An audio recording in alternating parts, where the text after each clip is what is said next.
Alaska की बर्फीली वादियों से लेकर वॉशिंगटन के पावर कॉरिडोर तक यूक्रेन संकट पर दुनिया की सियासत गर्मा गई है।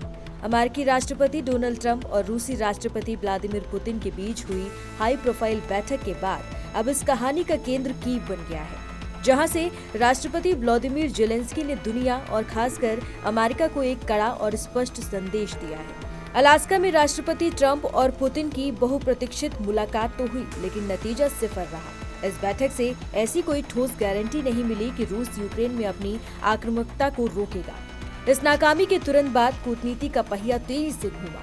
राष्ट्रपति ज़ेलेंस्की ने सबसे पहले यूरोपीय संघ के बड़े नेताओं से बात की और फिर राष्ट्रपति ट्रंप के साथ उनकी फोन पर लंबी चर्चा हुई। और अब सोमवार को होने वाली अपनी अमेरिका यात्रा और राष्ट्रपति ट्रंप के आमने सामने की मुलाकात से ठीक पहले ज़ेलेंस्की ने अपनी मांगों और इरादों को दुनिया के सामने रख दिया है। राष्ट्रपति ज़ेलेंस्की ने साफ कर दिया है कि उन्हें हमलों के बीच एक और अल्प विराम नहीं, बल्कि एक असली और स्थायी शांति चाहिए। अपने बयान में उन्होंने 5 बड़ी और अहम मांगे रखी।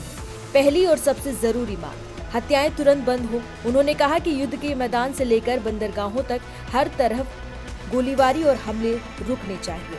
दूसरी मांग, सभी यूक्रेनी युद्धबंदियों, नागरिकों और रूस द्वारा अगवा किए गए बच्चों को तुरंत रिहा किया जाए। उन्होंने कहा कि हमारे हजारों लोग कैद में हैं, उन्हें घर वापस लाना होगा। तीसरी मांग, रूस पर दबाव बढ़ाया जाए। ज़ेलेंस्की ने ट्रंप से साफ कहा है कि अगर रूस शांति के लिए गंभीर नहीं है तो उस पर और भी कड़े आर्थिक प्रतिबंध लगाए जाएं।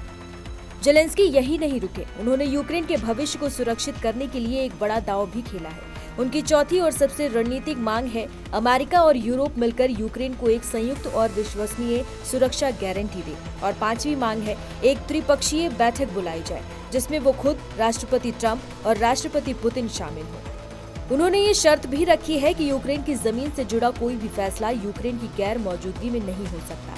ज़ेलेंस्की की इन मांग को यूरोप से भी भारी समर्थन मिला है।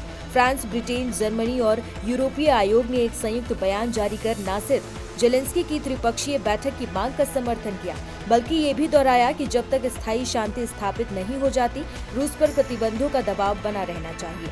तो अब सारी दुनिया की निगाहें सोमवार को होने वाली ट्रंप ज़ेलेंस्की मुलाकात पर टिकी हुई हैं। क्या ट्रंप पुतिन के साथ अपनी हालिया बैठक के बाद ज़ेलेंस्की की मांगों पर ध्यान देंगे?